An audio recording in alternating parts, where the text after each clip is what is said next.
mori atu na tolu bona to ngai mai na to kilotoni ka ki ko mai mo fanga ki taimin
ko le be ke o hofanga e tala whakatapu ko sono au whaki ka ta mo au ke o whakao ko ato ai whatongiani ki ono tali lelei ai tonga kotoa pe i he otu tongani kai o maafo ki ho tau ka inga tonga me he ngalua pe i he polokalama whakawheta i ai palemia o tonga i he hoatani tokonaki a walu o Sanuali i he taimi a tongani. Ko e polokalamani o whakahokoia i holo whakakolo o e lautohi pureanga ngele ia. Pea oku iai a e lawei ko e uhi ko e eiki palemia o tonga aia ko onopo huakawa meiliku ko siaosi sovaleni. Ko e katoanga whakawhiawhia ko e uhi ko e koloa ko to ma ai tangata o e whanua mo e lotu. Pea whakanofo ia e ene a whio ko e tui o tonga. Pea i kai ke ngātai ko e eiki minista ia ke ngahi pot ngā ue ai pureanga. I he office o e palemia ko e eiki minista ia ke pot ngā ue ako mo e ako ngā ue. Ko e eiki minista ia ki he kautau a ene a whio. I he polokalama o e hoatani ko me aheni ai eiki paleseni o e siasi Wesleyana tawataina o Tonga, the Right Honourable Whaiwhikau Togata Te Vita Koloa Ia Havea. Ko e hau eiki minista o e kabineti, pea o maa foki ai ofisa pure ngā ue, me ngahi pot ngā ue ai pureanga, o ku lonu ko i he holo whakakoloni ai ka inga ofa kotope. Ko e fia pia mo e whakawhetai, ko e uhi, ko e lākanga mahuinga i he taki o e pureanga ka ko e eiki palemia mo e eiki minista. O ki ai whoki ai amanaki e tataki me he ofisi o Tonga Tapu Tolu, ko uhi ko e whafofonga fokia o e kakai ke whare alea o tonga me tonga taputolu. Ko e pule me he ofisi ko loku malu le ha. Pea e amanaki ke ne tataki ai o wau ko ia o e hoatani. I he toenga o e polokalama e whakatau ke i maia e MC. Pea o maafo ke ai wakai ke a teknau tolu ai ngahi kupu whekau aki. Iai fo ke ai lawe i o ku no fo i koeni ai hau eiki whakawhe ai loto holo whakakolo. Kau ke ai pe pea mo e teu teu o whakahoko ia me he te niti aia o ku i he tawhaki whakahahake o e holo whakakolo. O ke ai te niti lahi ai pea o ku te fua ai ka inga ofa kotoa pe i he ahoni. E whakahoko foki pea mohono lau o e tohi whakanofo o e minista. Pea o ki ai foki pea mo e owau o e tāpua ki. E mahino pe ahoni ko e whakahoko whatongiani na e iai foki ai polokalama o e lotu whakawhetai e he kāinga o huakawa meiliku e palemia o tonga me haasini pea mo hamula. Pea o ko whakamawhana he o ki kai ko e kāinga pe i tonga ni ka o ko lawe monu mo ka o whakataha i he whiawhia mo e hakailangi tau ko e kāinga me i tua pureanga i he ngalua pe. Pea ko pehe ai ahoni pea mo e whiawhia. O ko iai foki ai lawe i ko e hau eiki ko listutuku o e ako maolunga o tonga ko e ngahi kupu whekau aki i he pureanga, i he siasi pea o maafoki i he ako anga.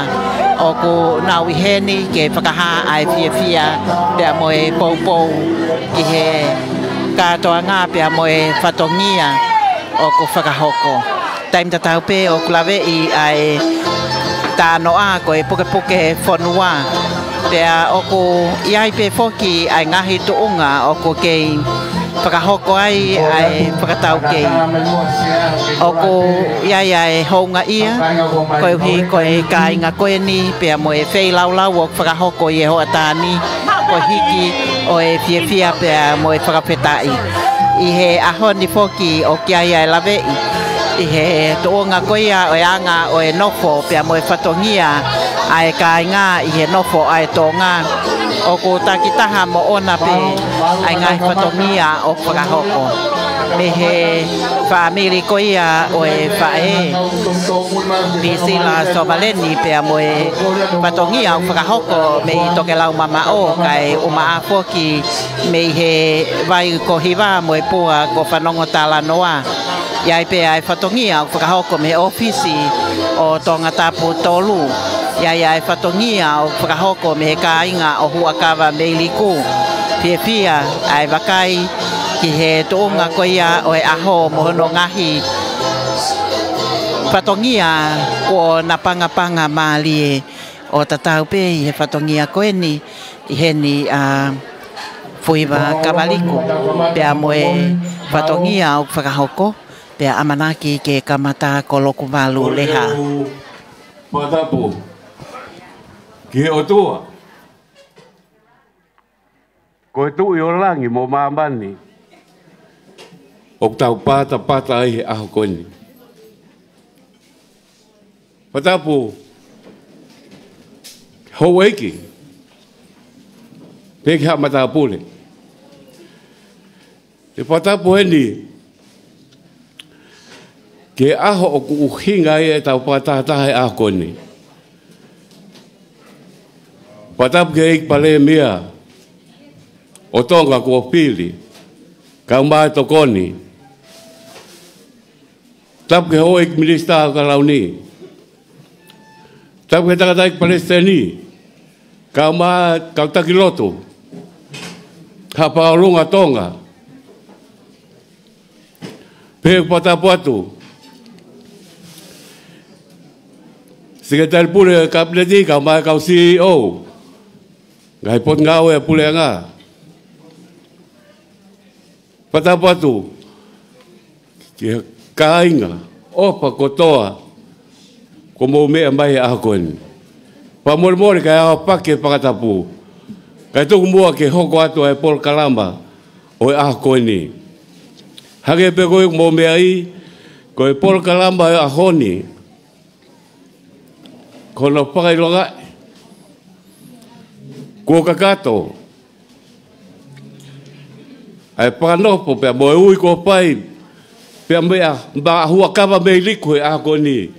Ke hoko koe pale mia tonga. Pe tau papetai ai koe a honi. Mo mea mai ki tau kau pakataha. Io no pai longa ai. Agahi lakanga minista. Ko hilpaki ki ono ma i he puleanga tonga. Pe ko pa malo at mo mea mai. Ka tau kamata mua e Paul Kalamba o e aha koeni. Te kore ki he pai pekau. Siasi ue siriana tau ataenga o ngere ia. Ko e pai pekau a hua kaumele ko mono siasi. Ke kamata a e tau rotu o he hoa tāni. Pai pekau pono paa mapi. Malo.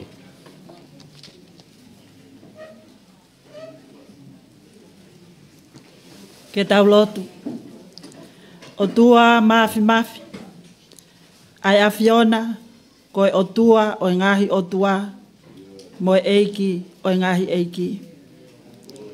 O mau fotu iho ao, pe moe loto apasia. Ke mau tāpa fua, ai huafa mā oni oni o e a Fiona. Kai whakawheta, ko whakaata ki mau tolu e sisu kalais. I he huhu i kafa kafa, ko ke whai maaho mau whaahinga. Ho ata whakakoloa eni. Whaiai ai fia fia pe moe maalari. He kua nunu e kakala, he api ko loku po. Pe a ko manongi pe a alaha. Tu ungai e mau whakawheta ini. He koe koloa ai a Fiona. Mau whakawheta. O kukei la koe fie a ene a Fio. Tahine kuini. Tahine Princess Pule moe whare o haa mohe ofo. Whakawheta. Whakalau maarie ai hou eiki o e whanua. Lau maarie ai eik pare mia o tonga. Ka mae tokoni eik pare mia. Kai umaa ai hou eik minista o e ka launi. Mau whakawheta i atu. Hokei whakalau maarie ai tangata eik pare steni. O se aswe siriana tau atai nau tonga. Kai umaa a haa whaiwhekau. Mau whakamalo ate o tua. I ho whakarelei ko haa. Pea maae. Sekretari pure. Kai maae kau ngau e whakapure anga. Ko mau te fua he malu malu e whareni. Mau whawheta. Mau kau whakataha heni. Pea moeongo kai ngā. Kai maae ngahi maheni. Pea moe ngai kau ngā mea. Ke mau kau whakataha he fia fia moe maalari. Moe whakawheta i ki he a Fiona. I he aho whakakoloa ko maua usia. A Fio mai. Ko kamata ai katoa ngani. Mau whakawhea ho lau maari e maa oni oni. Ke ke haa ele mai. O loto lotoi i he fia fia o e ahoni. Ke mau whai kotoa pe. Ke whakahiki hiki. Aho huafa tāpu haa. Ko lotu ia moe whakawheta. Mau whai i ho huafa sisu kalais. Ka ko ia ho mau whakamo ui. Amen.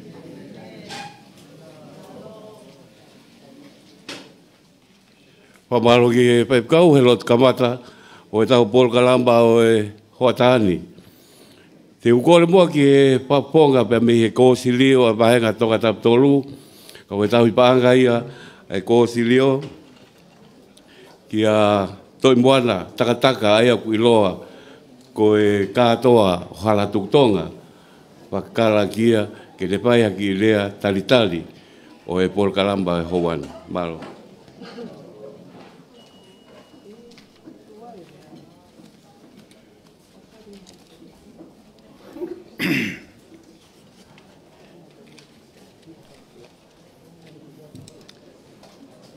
Ko e whakatapu e, ko osi ono tala o whaki. Da kou kore ke au whaki mua e whakatapu ko ia. Ka unga atuai, ke whakakakato e whatongia o e fiaf koen. Pea kou kore atu nā buku. Whakamore more. O miha whainga marie. Katoa hala tūtonga. Ke whakakakato. Ai whatongia koeni. Kua kou nāu. Ke whawhawhonga e atu.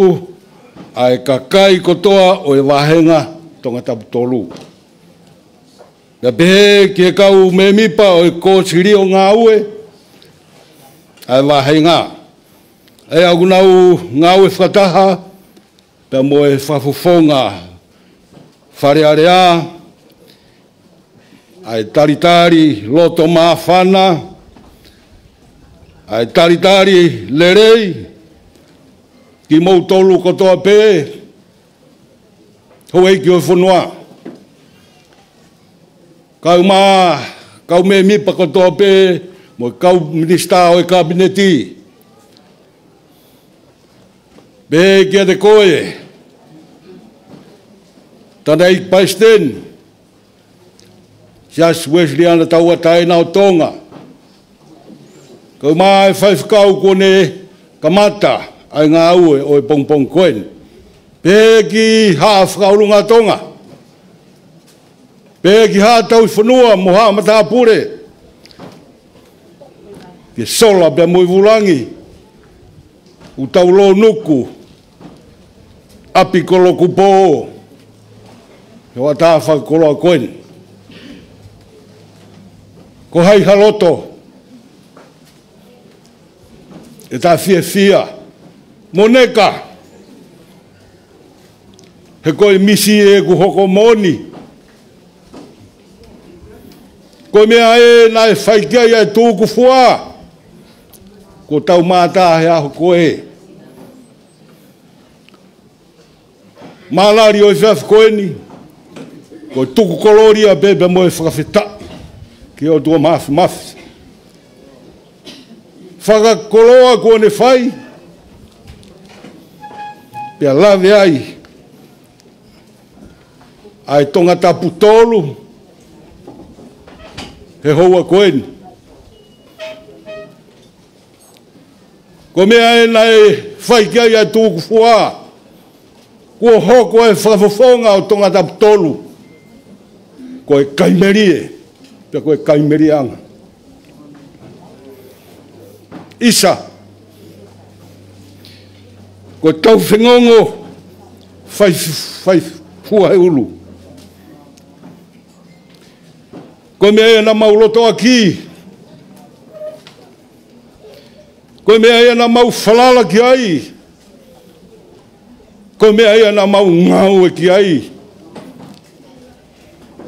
Ka kua hoko e aho koe ni. Kua monia. Whakawhetai ki o tua mafi. Whakakoloa o e aho koe ni. Koe pare o e ngāue lerei. Ko toi whaki atu. Moa uni whatongia. Hange pē kua mou mea ki ai. Aho koe ni whakamawhana. Whakawhiawhia. Ko hai haloto. E ta e neka. Whakakoloa o e aho koe ni. Neongo. Kua pare mia. Ka koe toe minista ia.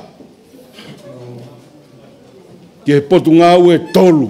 Ke e pore ngā. Pea e hala koa. Ai tau fia. E hala koa ke upehe. Koe au fua beeni a te furi. Seuke. Koe ni pea e tukumua. Mo e tukumuri. Pea koe whatongi hape ia. Koe amalakianga. Koe ni pe e tau foi tupe tonga tapu tolu. Pea koe no whatongi hape. Kei kuna. Koe no whatongi hape. Kei tū taiki he matawhala. Pea toki laua e ikuna. Laua e ai poini pe moe kai. whakawheta i ki o tua mafu mafu.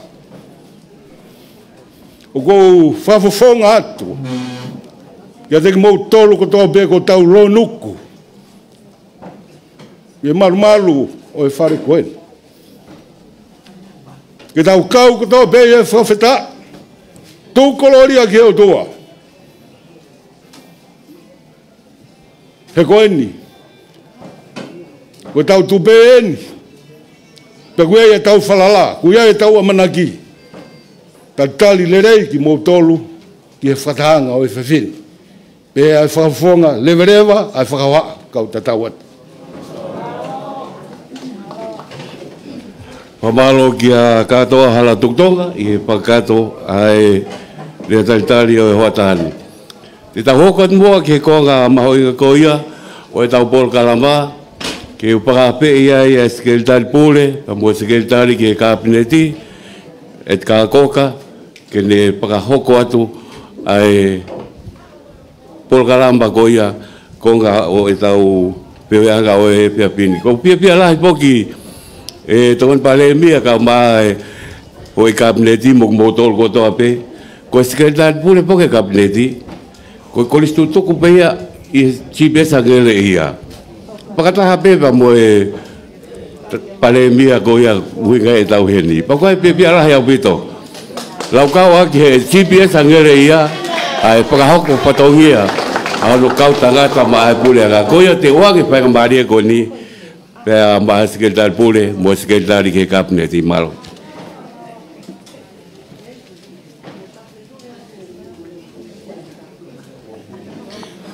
Ia e fia ke talitali si o tau kāinga i he tapa ke o mamani, pia mo tongani.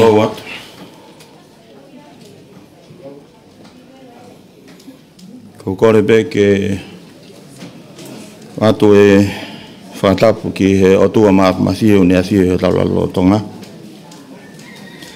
Whatapu heni ki he tangata eiki paremia, kua kama meiriku.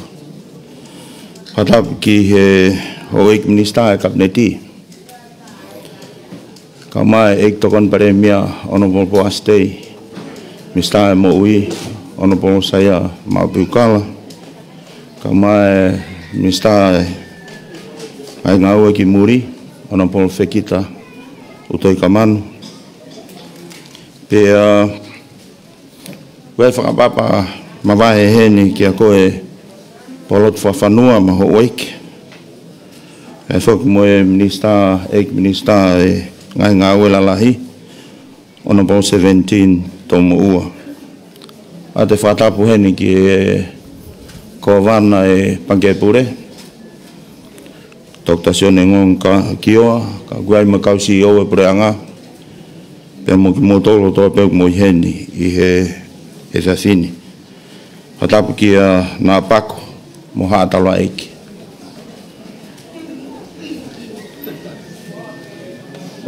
Oku kore whenga maari e ko ni, ke motu ani ki whahakoa e whatongia maho ingani.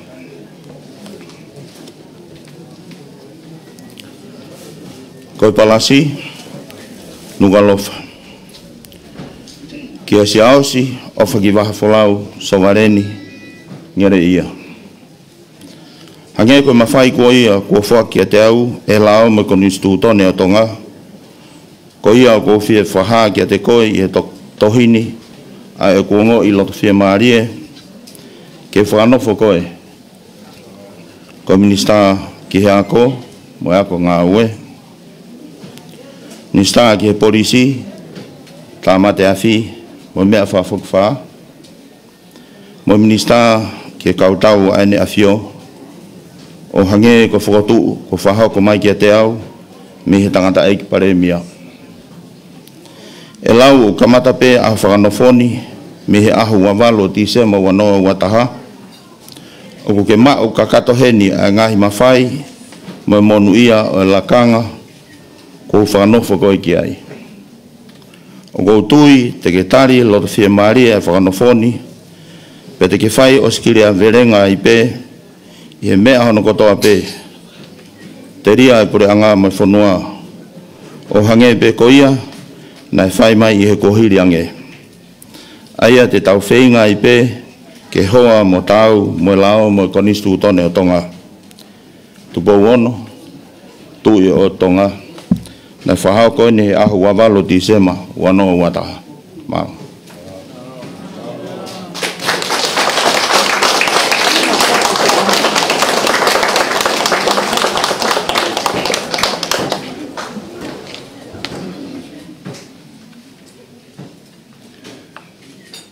Kata koe ki pas-pasiri mai. Pungan pakolo ko tau wausia a koe ni. Pakato e sekretar pule mo sekretari ki e kabineti. Koe pai mbari ko ni pape iai tangataik palestini o siasi uesiliana tau atai na toga.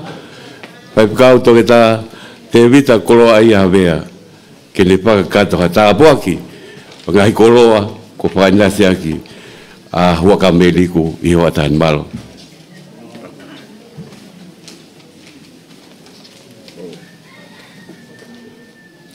E lau ha tau fola, ko espelho si sukalais na itohi e luke, tolu e vahe, ua fulu mātaha, mo ua fulu māua o e vesi.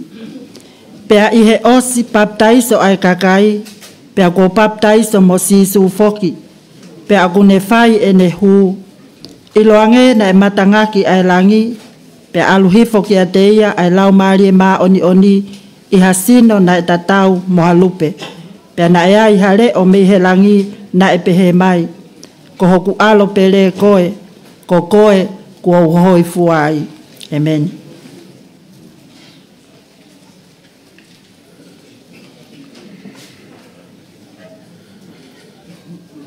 Ko tau whanong ki he Flofora me Palas. Finangalo leia ne afio ke whakahoko. Pea mo whakanofo. Ko e eik paremia mo minista ki ngā heput ngā e tolu. Ke resona e lau. Ko e hoi fua e o tua. Ki ene bisaya. Pea ko whakatawange e o mau iheni ai. Ko ka meliko, pe paremia tonga. Ko family, ko pe vahenga fili, ko tokon paremia mo ka nga we, mo ke bautoro. Ko maulo tu ko fili ai feido na ia ke frafonga ke farea ko fraha mo loto ia o farea. Koe mau whaamu ke hoi fua moi o tua kia te koe mo whai whatongia. Pe kai ngate ati koe beka koe kau ngā ue I kabineti pia moi pureanga. Koe whatongia ko ui koe ki ai e lawa I beia I he poto mo whakautota mo whetakoni aki. Whatawange uhiri o e hoi fua ai o tua. Pea mohono finangalo, mohono mafi. Ia te koe, mo whatongia ko ui koe ki ai. He mautara ofa atu, koe hoi fua e o tua, ai monu I anga, o e whai whatongia mai pure anga tonga. Ma ofa atu, mo mautara monu atu, koe whamai mori be, tau hiwa be he ki vese tolo e himi whange au mawha, koe maulo tu ia, koe hiripu ia te uwhakao siki lot no. Ke whatapu e aho.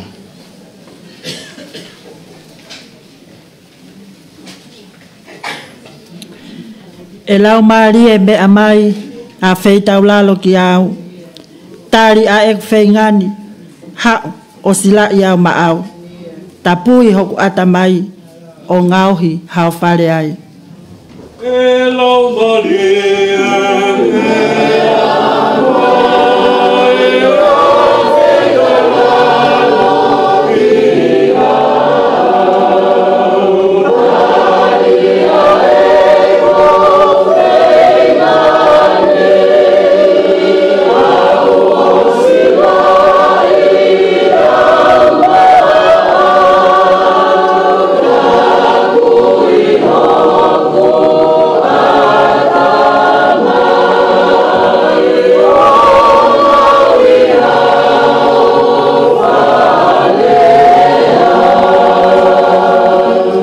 Ka pau ko ho'o i e, kua ukamata ngā we ai.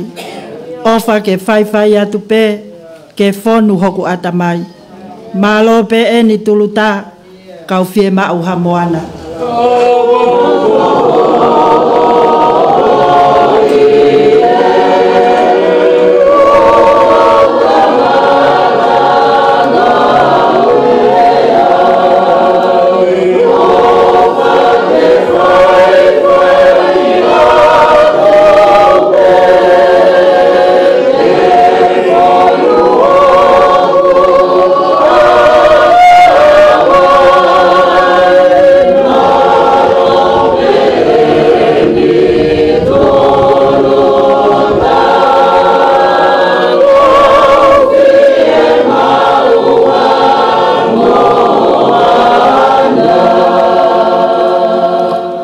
Whakaosi.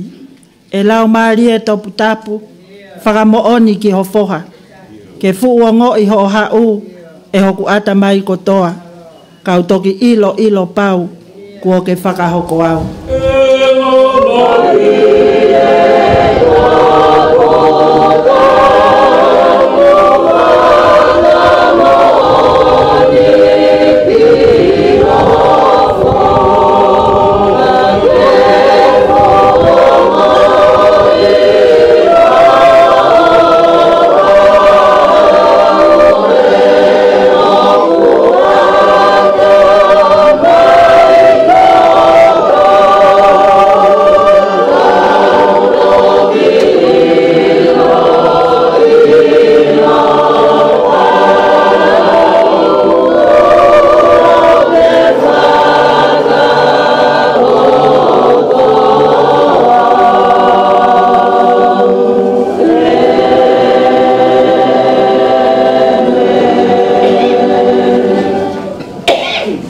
Mea ke mua i Paremia, ka mau whai hao lotu.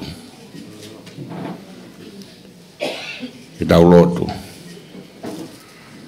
Haere mai lau maari e, hange halupe, ki ke whakamaa mo whakahao hawa, pa ke whakatapui mo o wheina a hao tamai o iki. Haere mai koe fu matangi. Koe matangi whaka Pentekos. Ke fufulu, ai ngau hao e mo ui. Pea ngau hi ke tau. Pea moe hoi fuanga e a Fiona. Haere mai koe vai. Ke fui, ke whaka mo ui. Ke whakatupu regina. Ai mao ni i ho tamai o hiki. Ka mai ne ngā ue e whai mātonga. Pake haere mai a o whakahoko a ho tamai o hiki ke whatongia ko ui a kia i he whanua pe moe kakai. Pe koe maulo tu lau maari e mao ni oni. A whei tau raro o hoi fua ki ho tamai o hiki. Tene mawai e mama, tene mawai e poto, pa tene mawai ho whinangaro, ke tataki aki ha mau whanuani. Tāpoa kia, i ngai aho ne whako whatongia. Pake haere mai o tāpoa kisi waifi ka maa e whanau me loto whare. Pake whamiri e ni uki heni ka maa e whaianga whiri. Ke mau poupou katoa be a ke mau lotu me mau fia. Ke mau mui o kaunga whamooni mohota mai o eiki te ke hoi fua ki tonga pa te mau monu ia koe ngāo e hota mai o eiki ko lotu ia koe fia me whawhitai mau hapai hake i wafa o Sisu Christ ko aro ka ho mau whakamo ui Amen Maro pita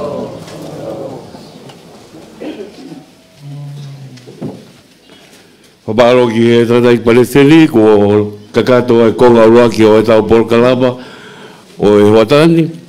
Pea te tau hoka lewa ki he konga noa ko e tau Polkalama ia, ki e tau te pile ilo ko ia o e Huatani.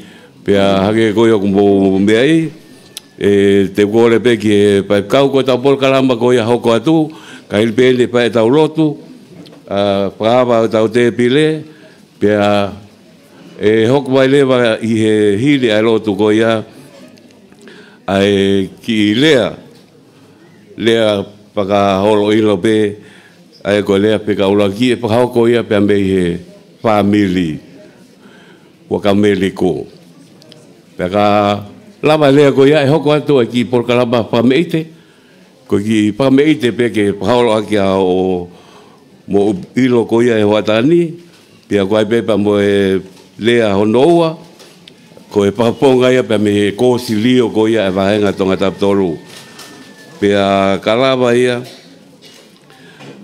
o ku ia e pe pa mo e ngahi lea mapana pe mo ki pa meite ka ko lave ko la he por kalamba ko mai ko nga por kalamba pa meite ka te tau tok hoka ki ai ko ia te u ko le leva ki fa pe kau o sia si tonga hu e ki ko ia o ngere ia po to ai ka ta ve po ke pai mo halotu pa va ki ata te pile ilo ko ia o e ho ta animalo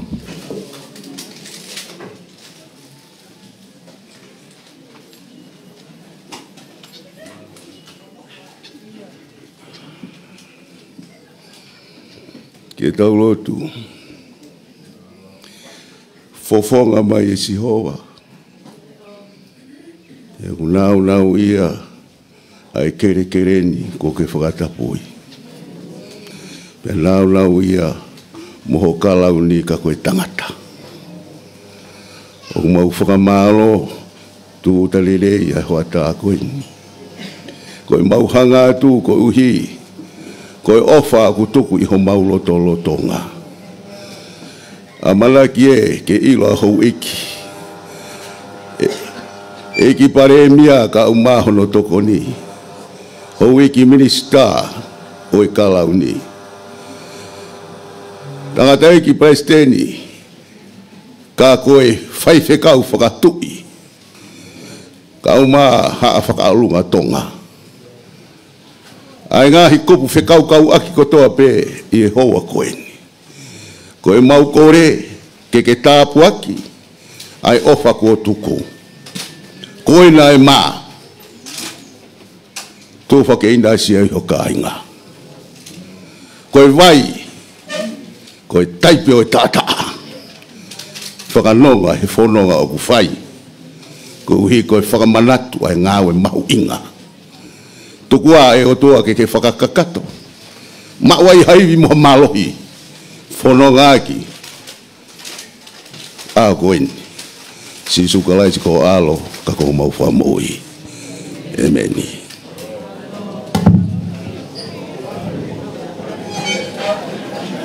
Aia koe loto kamataya o e hoa ilo. Waka e tau te pile. Kore ko te motolu ko ia te riti tua. O ku iai pe kau pepide ai ke mo wakai atu pe ki ai ke ponga ho mo pakahoko ko ia ai mau me togoni i he te niti tua pe tatale lei ko to motor ki ai malo ka ta ki motor ko ni tua ko ni ore pe ka wa he le ko vai wa mo ka ta ki mai mu he Aia o ko iai foki ai amanaki i he lolotonga o e hoa ilo e iai pe mo e whainga marie ke ngahi whakaholo ilo aia koe ngahi whaiwa whawhiwhia pehe ke ngahi lea e whakahoko pe ia me whamili o Kawaliku pea me he pea pehe ki he kainga me he haasini kai uma afo ki ai ko silio o ngatapu tolu o ki ai pea mo e kainga me he vai ko hiva me pua ko whanongo tala noa pea uma afo ki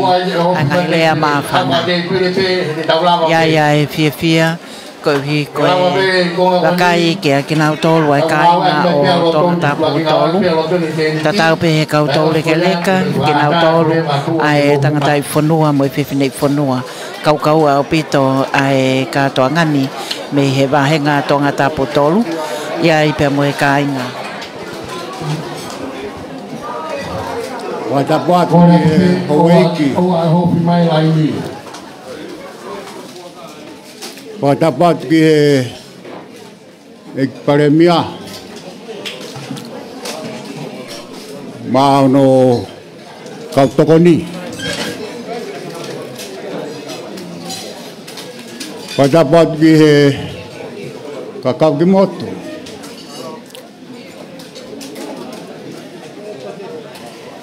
Paisteni sasi tau heni fo ke ahon fai ato fa malo pagi hari ayah motuan ni fai ko fa malo pe kamu ofalahia tu gatik motor ko toa mo si fai fatongia ya ko ni kau tahu ngoi tau fie ai pa malo fo ki he tu yo langi ene whakalelei ku ne whai o whakainase ake tau ngahi mo ui vai neongo o kui kai gaha tau laka tau mwhiunga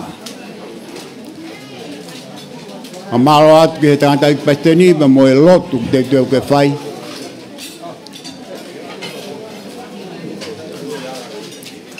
kore atu ki he whaamiri mo toanga e tau kakai kona unau kei toa he pei tua ako whakamaro atu he mea kotoa pek mo hanga whakainase aki ai ako eni maro atu ka fuiwa mo ngahi waa ki orunga whaamirini whakamaro atu he tapa kotoa pe mo ofalahi atu ka tek moutolu maro apito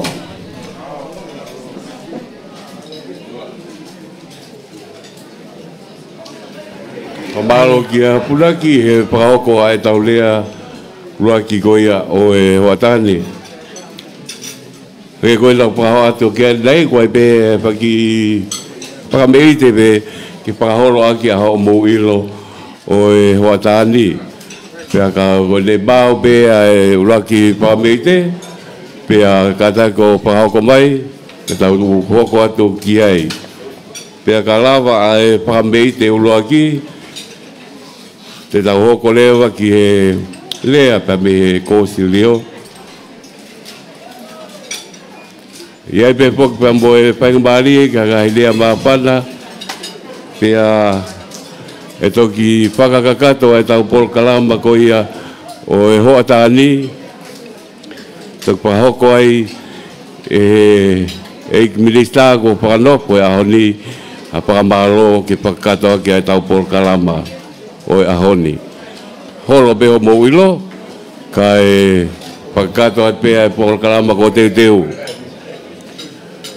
Ko le atu ki he pāmeite ko ia isa, ko e le mau pe tau alunga, ko e tau hoko atu ki ai.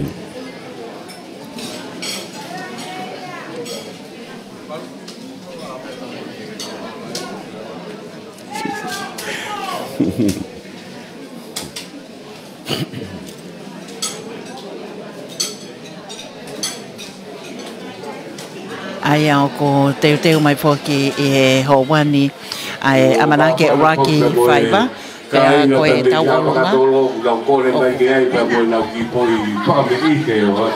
ai ko Sabrina Taripakaola ko e Rocky Fiber ya ko e tau olunga tokotaha e whakahoko ia i he howani he wako ia ko Tiskolove ko e nemohe o misi i he Paul Kalama whakawhiawhia o e aho pea oku tau pe ia pea mo e whakawhetai ko hi ko e eiki palemia o tonga pea o maafo ki ko ia ai whakafofonga o e kakai ki e whalealea o tonga me he wahenga whili tonga taputolu pea ko e eiki minista fo ki a ki e ngahi pot ngawe ai pureanga i he pot ngawe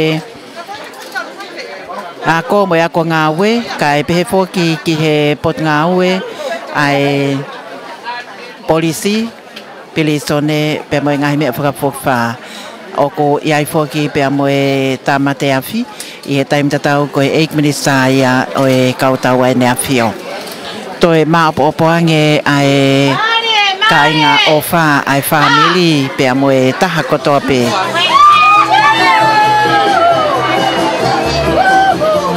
ko e waki whai waeni.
Malo pito, malo tige pamete ko ya o hotan.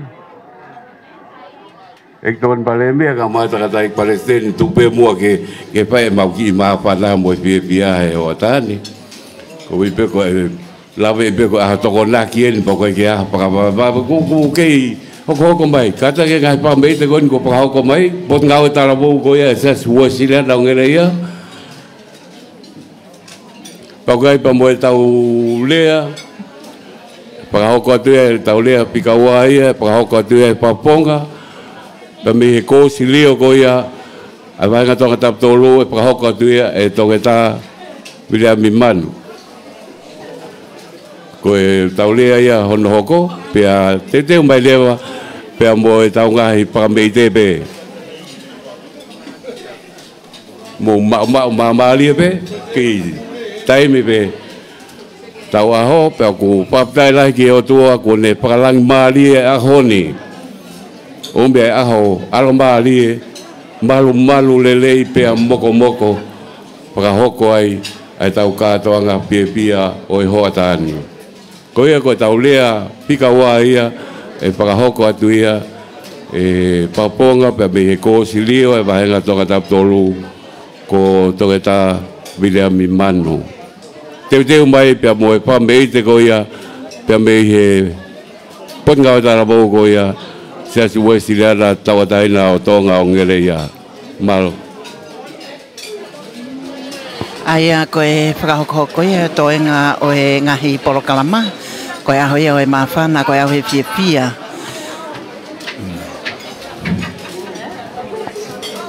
Madame mo do mafi. Madame pati ke fafalang lagi. Pare mia. Mista ke ako. Polisi ka mai tau malu fonua. Kol fa mal mola ke fa mal malu ai pe. Patap ko afaki. Ata ke fa fonga te fifia koni. Ko sirio. Kau mai tonga tap tolu.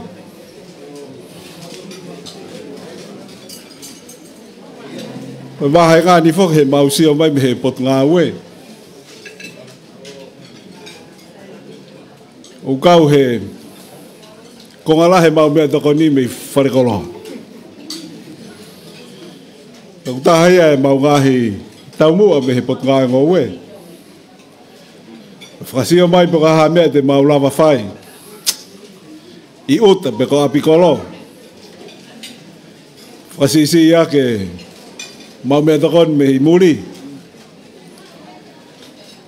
Teke ake mau mea takon whakalot whanua ke mau me i api. Ngau tokanga mai e ne awhio. Whanua ke malu. Whamea takoni. Te ria na ea haaho tā tāpuni ai e mea kotoa. Ia whakatuuta mai tau mahaki ki tonga. Pe ko ia ka venga aki he mau whafofonga ka ko baremia. Ka mai koslio a lokmalu. He mau ngau e toto iwi he wahenga. Ngau e ke tokoni auta he palau pe mo pula-pula. Ka mai wap kolo. Ka umaha no whakaivia whanki kulupu, whakabisinisi. Mo whakaamu ia ha taimi ke nau tuu wai o hoko ko nau mawanga moui. Ko ma wahenga whoku hangai beko ngahi wahenga koe ni loto koloni. Ko ngalahi o mau tautupu whihi atu he tori koe ni ki muri. Wai be whakaamu ia e taumua. Nā taimi ku mou e whangi business koe ni whai hana whakaivia. Mou e ngahi tautu koe ni uta. Kau maa ngahi mea koe ni apikolo. E rawa whakatutu whalerei ia e maanga moui. Kau maa e maanga mea toko ni ke malu. Pea tupule kina. Oi au whafofonga atu e Palestini kau mai kau maybe pa kau srio. Tai dan le ki motolo. Katoa. E katoa ngai fifia aho. Wa mana ki le e lahiang e tau whengau e aki. Lahiang e whetawhea ki e ngahi toko ni. Ka ngahi meri e kotoa pe e whanua ku tau inasi ai. Pako tai tala monu e pare mia. Patongi a mamafa ku o hirifaki hono uma. Tawange ke kau mai alangi. Pe moi whakatu me he Palestini kau mai whawhikau pule. Ano whakatu malanga koe he kuata koe ni ko maasi. Hoko ia ko whakaivia. Whakamanaki.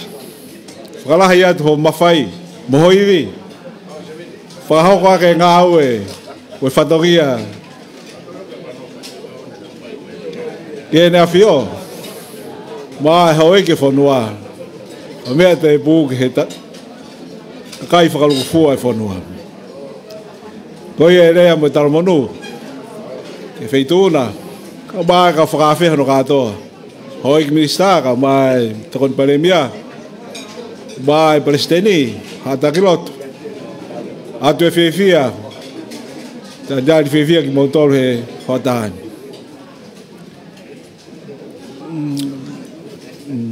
Ton.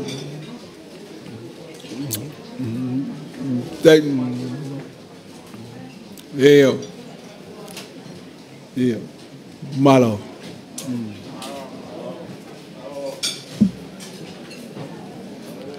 Pabalo da pito. Ki lea koe ko mo mea mai kei. Kau pia kai polkalama pakaholo ilo ki hoatani. Katak te tawakot ki pamete no ua. Pengau talamo sa wasilia na tawatai na ngeleia. Pakato ai tau polkalama koe apea kahilia te te mai leva e tau lea. Tuwa te pang mali paponga pe mei hasini. Pai ha tau lea. Pakato ia. O tau polkalamba o e hoatani. Te mai pe pok pa mo e tau longa koe na tuk pahoko mai hapa katolo. Ko ki pa mei te pe ia ke pakato ke e tau polkalamba o e hoatani. Ko lawe at pe o ko ke holo pe ho mo ilo. E tuk pe mua ke pai atu ai ki pia pe pa mo i mapana. Ai kainga, opa kotoa, ko mo lava mai e hoatani.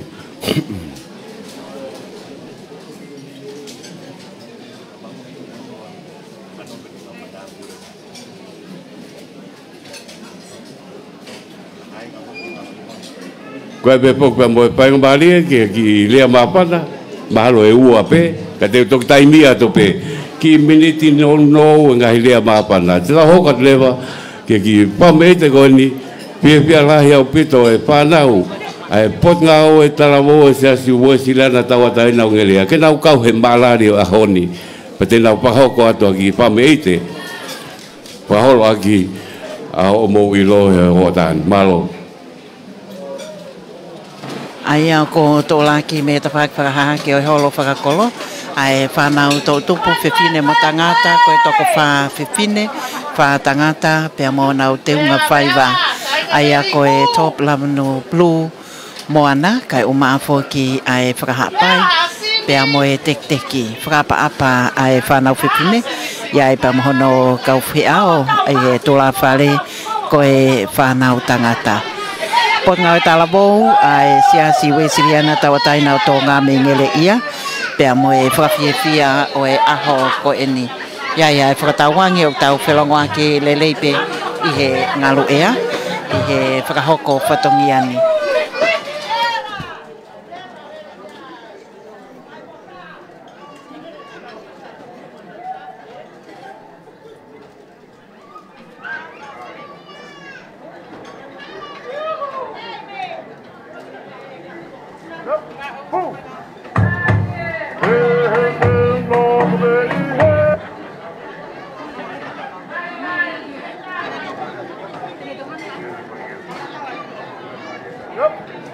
Ala whakatonga o ko.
Maria Faiva pe mo fola haka Savieti Baya Luisa Fetuaho Silia Fetuaho kai uma fo kia Luisa Violetti e pot ngai talavo we Siliana ngele ia ko e whanau tangata ko tuntes lokotui kai uma fo ki taufa ko tu amelie mafi pe mo e frahoko e tula fale io ke toi pe ai frafia o mai me whanau pot ngau e talavo o e siasi pe a ko e frahoko ia o e frafia o e aho ko e taimi fokeni o tonga tapu tolu pe a o ko mei ke iai a ke nau tolu koeni ai kau mawhana ke fraha iai fia te ulahi koeni ai whanau ke nau whakahoko ai whakawhiawhia i he taim tataupe o ko kei i he pangai ai whanau whipine mo i whanau tangata Maro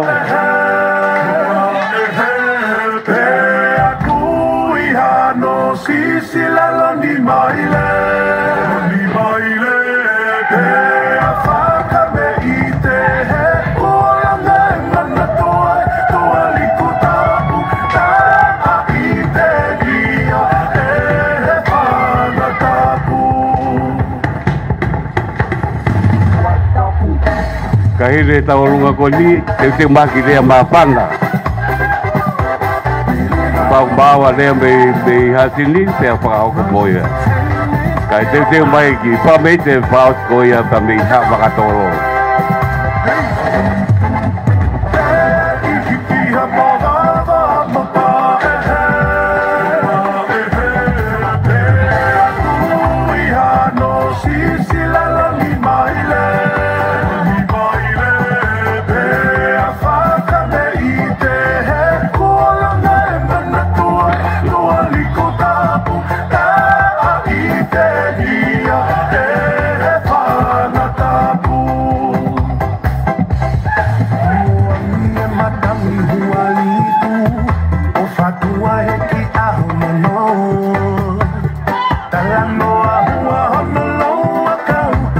Teu mai tau lea mawhanga ai nau whakahau kwa tue tua te ki whai maari ki ai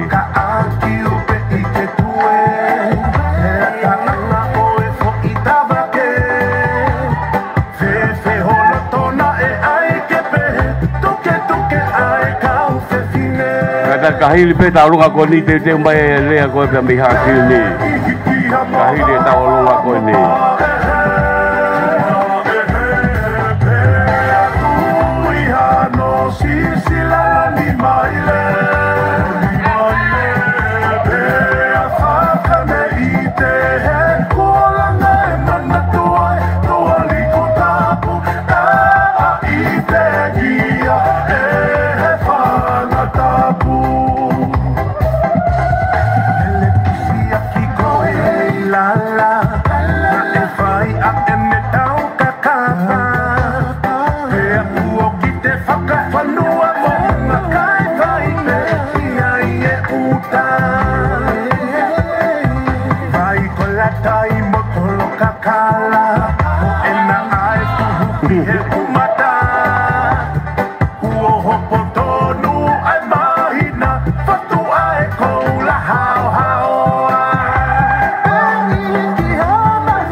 Ni pe hoko mai leva lea pe mi hasil ni pe te tau toki hoko atu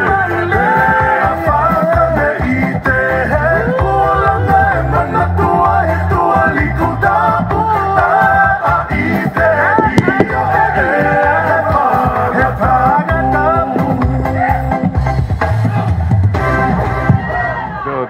mana kape motor ko patung malai.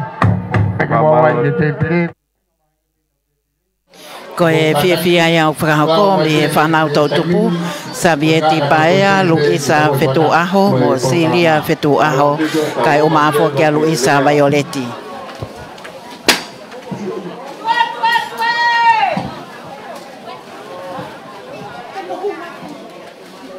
Hoka lewa ya Napuku no pakato tau lea kami hakin balon.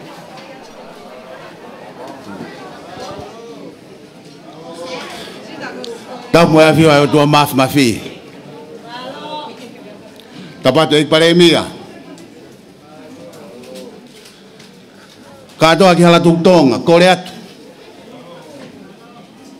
Tumu ake u hofangatu. Tala fadab kakato elotu mo fonua ko afa ki aki bangain. O mo ki fainga mari koen. Ke u fafo ngatu. Ai kainga ko tope o huakama meliko. Pe me tuari ko havilingia. Me kari ko mava tangi mo fufa ko halakilangi. Kado aki hala tonga. Ko ahoni. Ko aho ya tonga taptolo. Aho tue. Aho mavava. Ko aho kaifono. Peikai to e fehui aia. He ko whanau tama. Ko ho teke langi. Ko ho misi. Da ko ahoni ku whakaola me langi. Whawheta. Kato aki hala tutonga ko e ku kau mai. He ko e huri e fuwha ko hala ki langi. Tau pe aho ia, tau e rei me tofu a. Hala tutonga ko kolomu aini. Pe ko liliu ko toa pe e kamata hange me kolomuan. Ua ngahi liliu ia ni hala tutonga te kai ke a wangeia ko mau tu aliku. Maka pau ko mau to mui hamea fa mole mole atu. Ko mau tu aliku ko me pe tolu o fa papa ko sia wangiai. Ulaki kange matang tonga ko auia ko utari hono ya moko. Ua. Ka hopo la a ko auia ko hapo ai huelo. Tolu. Ka halani mahina ko auia ko siofia. Ka to aki hala tutonga. Ka te ha me ake o kui kai ma uia. He tuari tonga. Kato hala ki tonga. Na tua e mana ia o e wa. Pe me funga fonua. Me sio ki tua kolokupo. O whakasio ki tonga ni katoa. Petene ilo hafetu uhopo. Pe vai ene vakai, vakai. Pe ane whakatonga e whanga ko veuki. O kuhange hafetu ngingila ene fetapati. Pea kakau mai mana ia me lokupo. O kune aikona mai manga vai. Pena o mai ke fanga ko veuki. Pea ne tuku ai manga vai. Ka hiki mai a kavaliku me hingoa ke kolo tau kolo kupo ena. Ka doa ke hala tutonga. Kolo kupo ko hasin si ia. Pako e tau whiri kon ka hoko, e hau koto e kahi nga hasini, o le sisita i hasin si, ke nau kau katoa. Motonga tap tolu, he whiri ka hoko. Ala tutonga koe taha ai, ki mawhana muhu mau feitu, me tuariku. Tokua na ia ngotoa na fitau laki. Whai na fetakai, ko to ako takalafatu me ab ko hamula mo to ako mai la tamai me fala mo koi fai ena fetakai pe ku na to hamula ka ko fetakai na e fai e fanga ko veuki he ab ko ka meliku pe to ai le ko ni o ku tatu haloto katai ke kado kala tutonga ko ahonia tatahu pe hotaloto ke fakalang lang ya aho monong afatungia ko me au take ai o si ho wivi ka ulai hao ko ahoni ko unu mai o ngatu te umafana pe ho penu he gutakafta ya ho ka meliku ka ko ei pare mi atong o malo hala tutonga ki te ulahi mutonga daptolo ki te ulahi ko mo fai ka hange ko whakaamu ai fine motua mana pehena he tau ka hoko mai e tongi ahi e tuariku ke fai e whatongi ai kolo hau o malo atu ei pare mia ma wanga mahene pe fai ngahi katoa ngā pia mawhoko tua pe tuariku ahon ko ke mea nge ke fai hoka wa pia ke taki mai hoka inga ki koloni wapedai te mawhoki mo ngahi liliu fo o koloni ke tana ke ke tolu i mea o mawanga kia he tuariku o malo atu tanda i paisten whakakato e pōpoaki whakatahu sipi pa mai sipi koen kai ke toi ai ha pōpoaki katau pelu la o kau whakataha mo e pōpoaki tamai tanda i paisteni kore whamore more atu katoa ki hala tuktonga ka pau ki ai ha whakafotunga o e kāinga pa me tu ariku hamiringia whamore more atu o ke ilo o mau tō mui mato he mea kotoa tō mui mo e taimi he koe hoko a hiwahen koe toki hoko ia ai ono hengi i hitu whamore atu whamalo atu e ngahi mea kotoa pe tala mono atu e ngahi whatongia o e aho o wape ke mo nofo mo eiki ka mau foki mo eiki ke tuari tonga lewa tatau atu kore ake tandai ka whisakolo ka upiai haki whakameite pia whakahoko mai ki he sekretari malo au pita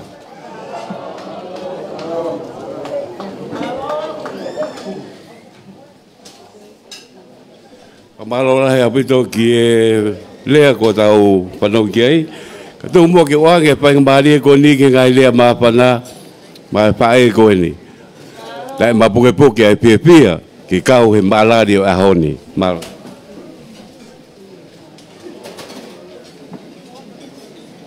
Aya ko e amanaki ko le ma pana ko sina vaipuna. Pea o ki ai toi ngau ngai polkalama. Katari mai si lau maari o wai haaki hiki atu. Whai pe ho tau ka taki pe o wai tuku ai pe au. Kai o wai tuku ai pe au. Whakamolu ai makani. Toho ke unu atu. Whirihi hoku atamai. Tapu mo ia whio ai tol tahai o tuata rotorotonga. Tapu pia mo e paremia, mai ka unista. Tapu ka hau eiki, mo hama tahapure. Kai atake whai ki maafanan. Koe te rere mai pe ke whae maafana. Koe uhinga maafana. He koe pare mia. Koe toko tahai nane papi. Pea neongo. Nai kai ken toi whae eha. Ha mea ki ai. Ka maafana no loto. Kai ke te lawe iloa. E au ki ha aho peheni. Whakawheta ia ho klau maari e ki o tua ke tangata. E paresteni. Whakamalo lahi ati ia te koe. Ko lawe i pe. Ko au e tama ki tu unga ko e ni. Ko hui ko ho to kon whalau maari ki ai. He ne isuwa. He na ako ho vare au. Kai ke te lawe i loa. Te utua pe he ofisi. O mai e kau whakafofonga konferenisi. O si kau mai ai. Pe au whehui ko hai uhinga. To whakahoko mai e Palestine ahonika ko sekretari konferenisia. O te ke si o lalo e ko e maukau loto a mautolu me suwa. Whakawhetai ke o whalahi a tau o tua. He ne whakaawhea. Pea ke toi mea mai he ahoni ke whai e lotu whia lahi a huloto. O whātkau minista. Pea kou lawe i pepe au tui. He kou whakatoka ngai nei tala mai. Whakataha mo te pire ke kau minista. Pea au pehe. O kunahu toko lahi foki. Pea au wakai. O kui kai ke nau osi mai. Ka kou kore pehe. Kau minista ko guiheni. Mo ofa maa pou i pe pare mia. Yo mo ngai whatongia aku whai. Whamalo lahi atu ke whaamiri kotoa pe. Mo ki mo tolpe ngai tunga whare kotoa. O whaamiri o huakawa meiriku. Whamalo ke a fuiva. He tokoni lahi, he toka ngai whana. Whamalo atu, ki he whare sosaia whatai kawariku. Pehe ki he whare o lavinia. Wao polohiva whare whei whai tau mui pe au. Whanau mui whamopuna. Pehe ki he whare stione maaf kawariku.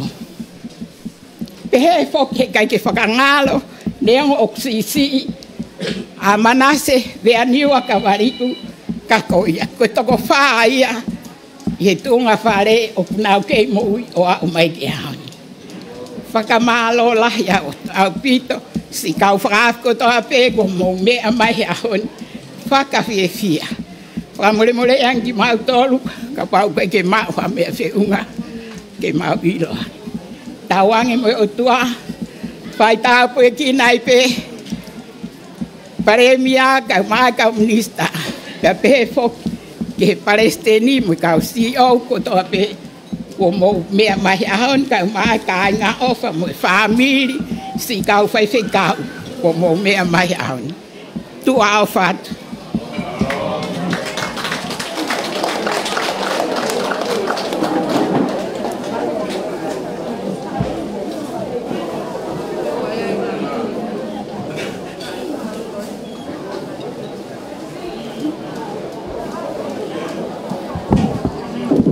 Malola e opito. Malola tine lea. Mapana o watani. Ko lawe ko mbao mai ki pa me ite. Pea me he me hapa katolo. Ko motai mieni. Mau pe mo pasi pea mo pakata mai. Tak be ik palemia ka ma ik Palestini mo ko ik minista pe mo ke pakato ato ma panda pi puke pa mili pa mo mbani mo kai nga opa ko to na pia a honi tu be mo ke pakato na pia aga na ki pa me ite pe ga tek motoru yo tan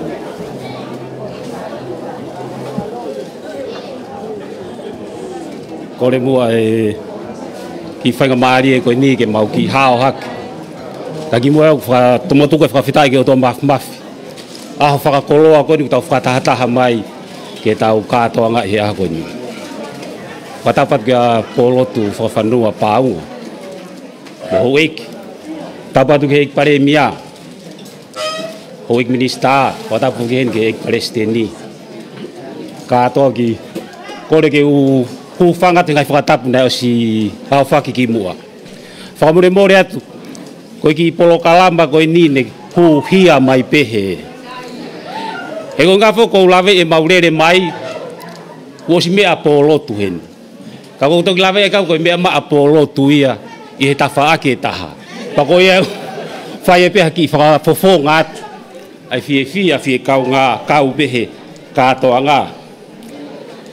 Koe mātuunga whoke oi ki whakameite koe ni mo fie koe ni mahalo tō lahi teke mō meai ai mātuunga maui heni. Koe ki motua pe aho mee ko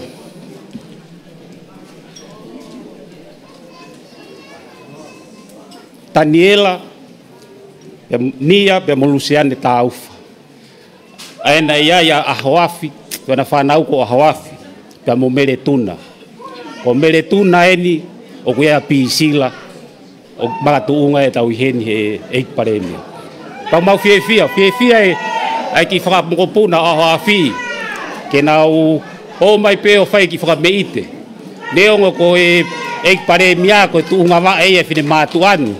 Ka mau fie kau e pehe whakafie pia mo e pōpō aki kau he kātoanga. Mā koe ki mea whakaosi pia ko mea ko ki talamonu pe ke paremia. Mana tui mau pe ko fupua ko whanako tala ko martai kolo au taha pe.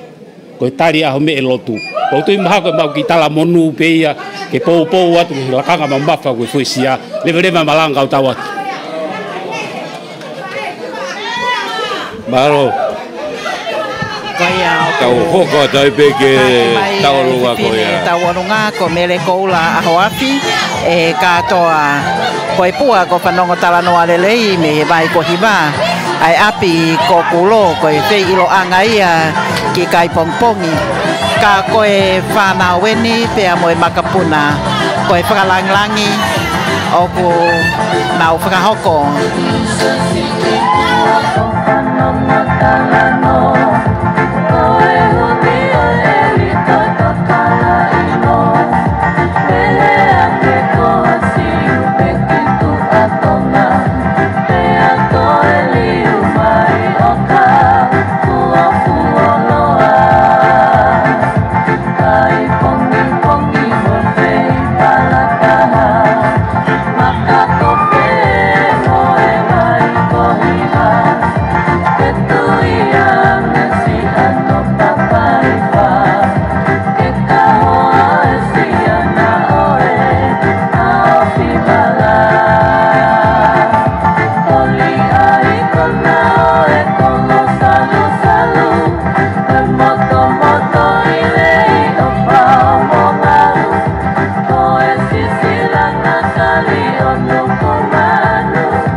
Malo tu apito.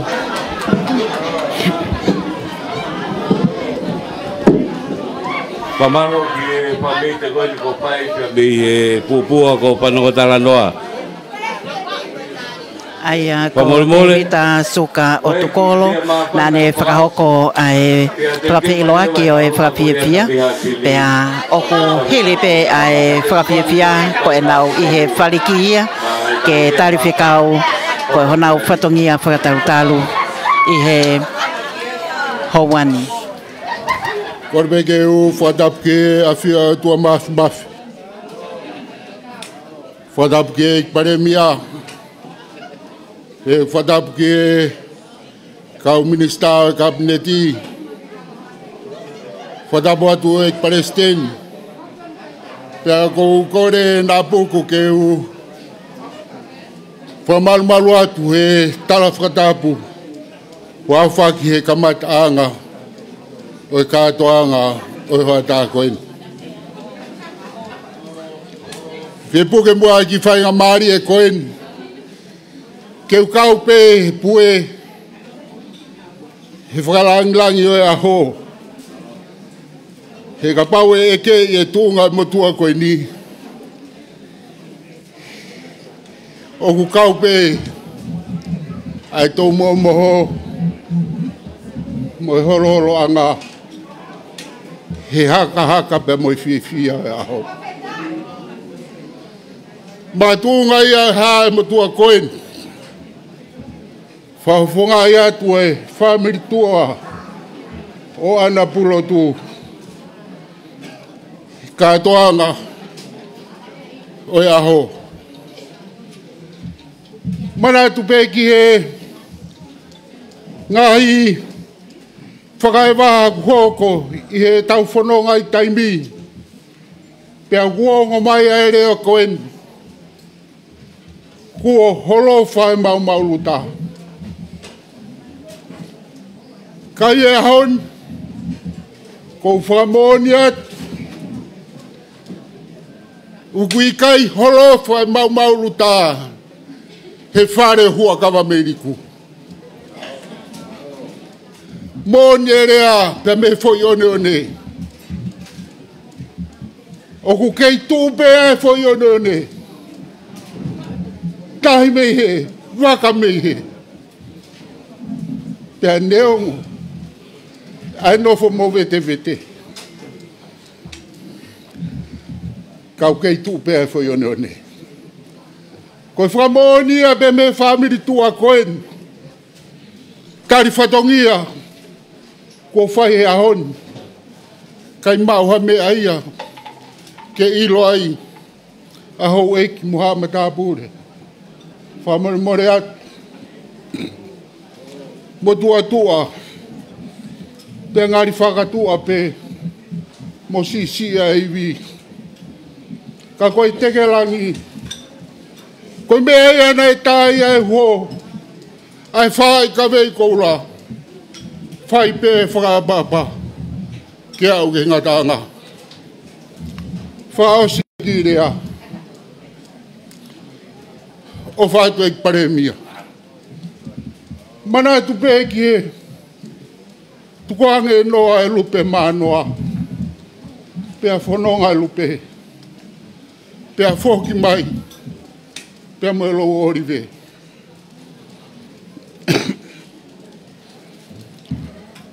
Ik paremia.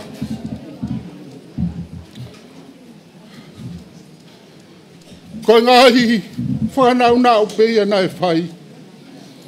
Pea whawhetai. Ko eni. Ko tau pe ai misi. Mo mea nai whai kia ai uta e ko hiri. Ngai tunga whare e ahon tena whakamoni mai. Whawhetai. Ai maukoloa. Whai ke ngari tangata. Pea whai ke lo totoa. Tui beo whai totonu. Leo rewa marang kau tatau atu. Malo ke Sion pada mapana pakato ke tau pol kalamba. Hasili ko mo taimien ke mo tato ko tau pameite. Aia ko ele mapana Sion e vae kaufusi. Aia ko ene tangata eki ko e to fefine ko e to nga anea o ana puloto aia ko e fae ia a hua ka mameliku ki moa ai mapana o watani kainga pia mehe okay tuange pahoko atu e paegoli ai patongia o e hotan malo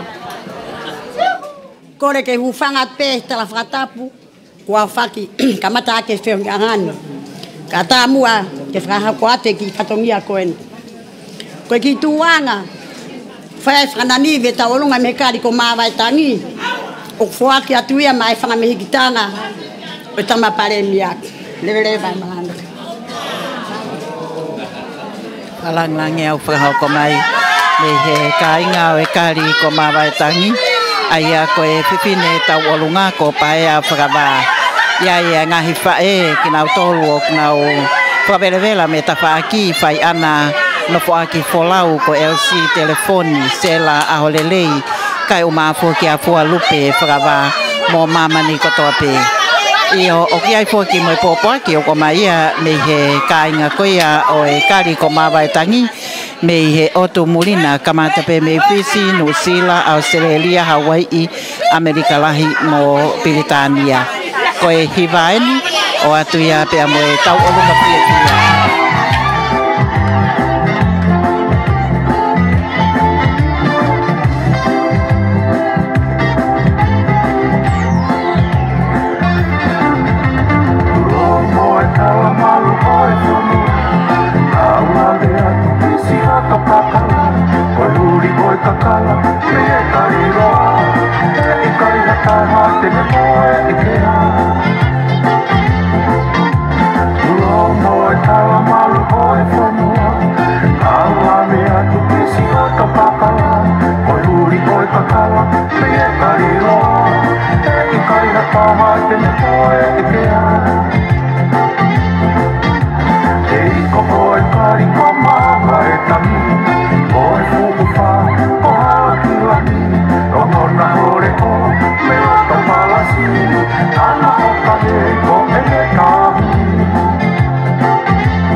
Malo.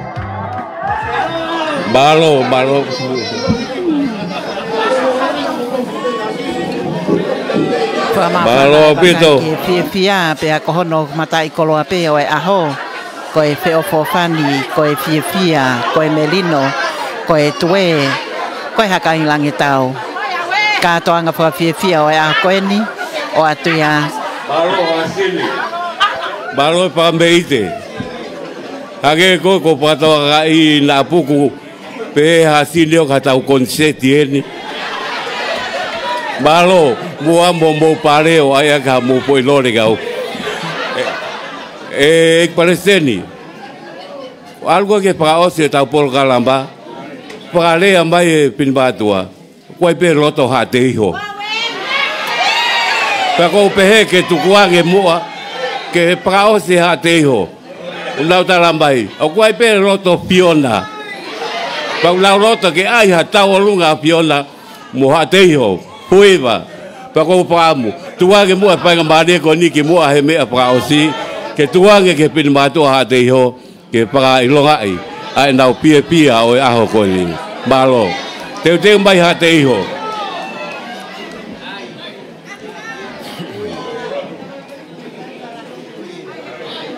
aya koe mafana ia pe koe tomotomo ia wa ke ia ka toanga koe ni fra ko mai le he MC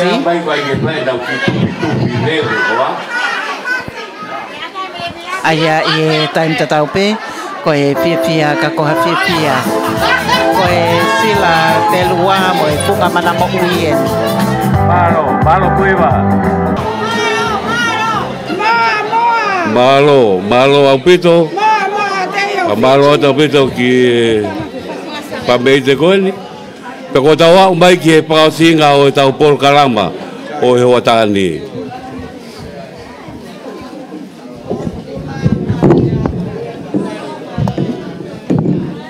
Tamo tua mafi. Tap mai ik Palestini, tap ben me ho ik visa. Tap ben kau CEO. O fai fe kau. Tap bot ke kai nga ko to pe mo fatata mai ho tan. Kono ko to ape fo ki le no ya ko ni ko fa feta ipe. Ai fa maro make Palestini. E tāpua ki tō, mai motuani, whatan.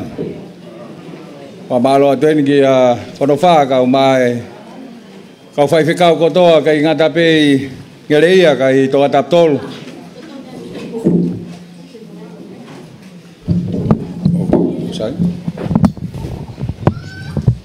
O motu ko motai me whata koin, ka molama mai.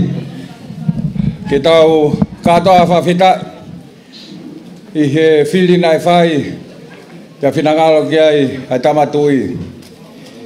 Ua e honga i ai motuani, kia mō karusi wha mō taimi. Kau maa ho mō whaiwhi lau lau. O matawela, lawa ai ka inga konto ataptolu kau maa. Ai ka inga koini mei he whea nā puku kakano i.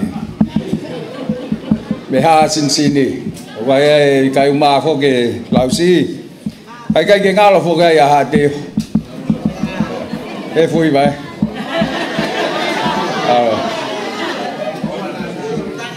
Wa malo atu fui va. Fai vela la ni ka ma sina mo family ko ya kai ma manu a fiaki. Ka mo tol ko to ape na mo ka nga ka mai ko nga pe ko fai lo ngai. E tau whiwhia whai longai, e tau whawhetai. E tāpua ki mau, e motuani, kai ki ngata peki toka taptolu, ka koe ngā whoki ki tongani. O koe ai loto honga ia, ko hui ngā pe, kono tuku mai ai amanaki pia mo e whalala. Ke motuani, ko hui ngā pe, koe pole nai whai, e te ngau e whatamai o eiki. Maki mautolo. Ia mana koin ke osi tau katoa ngai whia whini ko whaamu. Koe koe ulat pe mo whaos. Ke ai pia ngai whainga mari e ka au. Ke tau toi whakatata mai pia i koe whawheta i ngai mau koloa. Koe whakakoloa. Tau tung mai eiki. Kai ke ngata pe motuani. Kau maa aki mautolo kotoa. Kau ai ho eik misa. Kau maa whoke Palestini. Koe tawa monu ia ek Palestini. Kai ki ngata pe feituna, kai ki mautolo kotoa. Ke whaamu pe te tau mau. Hatau. monu ia hatau o tau hoko ai ko hae pok fo o tau ngau e whataha o tau langa hatonga au tūroa o whalahia.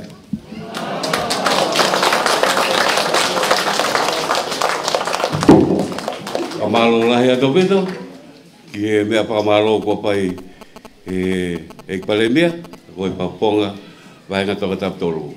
Tau kole lewa ki e takata e Palestini, pa mole mole ka e pakakato mua, a e tau polo kalama o e piapini. Malo.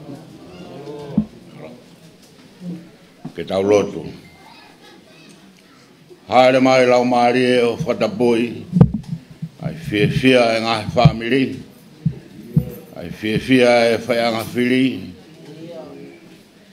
ai fia e ngahi tūpuanga, mo ngahi lau kauanga o e aho mohono whatongia. Tā buak mai ko toa be, pui waka maang nau dolu ko hapai, ka maagi nau dolu e ngahi whamiri, ko whai e ngahi whame ite. Ka maagi nau dolu ko toa be, ku mau kau whataha, i whakaha e mau fia, mo e mau poupou, mo e mau lotu, mai e paremia.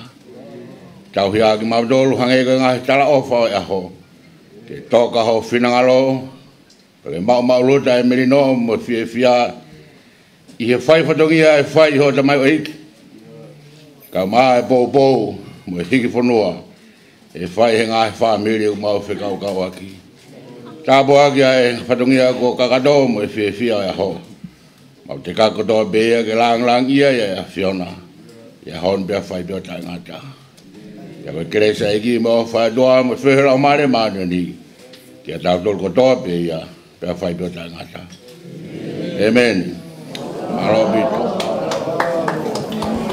Aia koe lotu tuku ia pea moe kakato o he polokalama whakawhiawhiani. Koe polokalama o he whakawhetai ai eiki palemia o tonga. Koe tau polokalama kui au e aho ni. Ka maroa tau pito, kaki motoro, ko bombea mai. Motoro koe na o te kai ke mau ha mea tokoni, o toki kata ki atua o pakakakato hatu. Koia koe MC mei he ofisi o Tonga Tapu Tolu i ono tataki o e polokalamani ko loko malu leha. Oko ia e kaunga fia me tapa ke o tongani pea umaa me o tau kainga e o tumuli pea whakahoko ai e fia mo e whakawhetai koe uhi koe ahoni pea mohono ngahi whatongia. Oko lawa lelei fōki ke tau inas whakatamo ki mautolu i e whakahoko whatongia ai le tio Tonga Raki e whae mahi wanoa kai umaa i he live stream pe si Facebook ko Tonga Broadcasting pea pehe ki he tau ngahi polokalama mo e televisione Tonga ko Fiona Bea Sobaleni pea mo e toenga o e family na apuku kai pehe foki ki a Sione va e Kaufusi nau i he tapaki whakahahake o e holo whakakolo koe ni o ngele ia i he lautohi pureanga ngele ia. Koe uhi koe amanaki ke whakahoko ai whakamalo koe lululu pea pehe foki ai fia mo e whakawhetai koe uhi ko ki nau tolu ai hou eiki whakawhe. Me he eiki tokoni palemia o Tonga o no polpo a sitei kai umai hou eiki minista o e kabineti. Me he Eik Palestini o e siasi Wesiliana Tawatai o Tonga. Right Honourable, whaiwhikau toke tā te vita koloa ia Havea, kai pefoki ke whaiwhikau o e kāinga lotu o eiki palemia me he Wesiliana o ngele ia, aia ko whaiwhikau whono whamafi. Ko whaiwhikau Pensini Wili, kai pefoki ai wakai ki he hou eiki whaiwhikau, ha whakaolunga o Tonga o i kai ngā tape i ngele ia, kai pefoki ki he ngahi kolo, aia ko ha teiho, pea pehe ki ha sini mohamula. O lawe iai a kinau tolu, ai kau whakawhe o whai ai fia. Mo e whawheta i he kau whakataha i he aho whakakoloa koe ni. I he taim tatau pe koe singahi whae, ka koe kau tau leke leka, singahi tamai me whamili, pe he tapa ke he o tongani kai uma foki a tonga tapu tolu o kuai ai fia mo whakawhetai ko eiki palemia o tonga ai a ko onobo huakamba meliko lawe foki ko finau lokotui pe a uma foki ai whaiwhikau lo se koloa uma ai hau eiki whakawhe kinau tolu koeni o ko kau whakataha i he aho ko eik minister e pot ngawe ngahi ngawe lalahi onobo 17 tau mo ua kai umafo kia Lilieta Takau ko kinau tolu ai kai ngau tonga tapu tolu wa inga palu kai umafo kia halai balu palu pea moe kai nga koia me he pua ko whanonga tala noa o kuiai ai fia pea moe whakawheta i sione kupu kai pefo ki ngahi kupu whekau aki o ko iai ai lawei hau eik minister e kapneti sio saia lausi i mapakai tolo kai pefo ki ai ngahi poupou o whakahoko ki tonga tapu tolu fuiwa kavaliku pea moe ngahi whatongia ne hiki ai ai wheilaulau moe whakawhetai o e aho koeni pea umaafo ki ai lawei ki hono no fo i koia ai loto holo i he fia o e aho koeni iai ai wakai kia teknau tolu ai whanau tautupu ko e kahaweni o tonga tapu tolu pa mo e kahau e whanua ko e kahau o e kainga me he kari ko mawaitangi kai o maafo ki me he sila pelua pea mo e pua ko whanongo tala noa ko ngai kupo whikau aki kotoa pe ina si whakataha pea mo e hau eki ako tutu ko e ako maalunga o tonga kai o maafo ki te niti koe ni i tua i he tawhaki whakahake lawe iai a kinau tolu kua nau mauai ofa kua teu teu iai lawe i koe hi koe ngahi whatongia kotoa pe o e a koe ni ko hono uho koe fia mo e whakawhetai pea koe me aia ai eik palemia o tonga koe whakawhetai i he ahoni pea mo e ngahi ngāwe o ko kotofa mai ke hanganaki mai ke toenga o e whanongaanga o e tau pea mo e kahao me he whakahoko whatongia ai televison e tonga mo e leti o tonga i e live stream o ko iai ai whakamalolo tohonga ia si o tau kāinga koia me ngalua pe o tau kau whakataha kai umaafo ki e kau whakahoko whatongia ni ko masiva te mohenga kai pefo ki kia leo o popooi moala e lone pea umaafo ki a fine a sitonga ko Sharon e lone kwa urak mata moala whakamalo atu i ho mau mea mai o tau whiau ka mau mea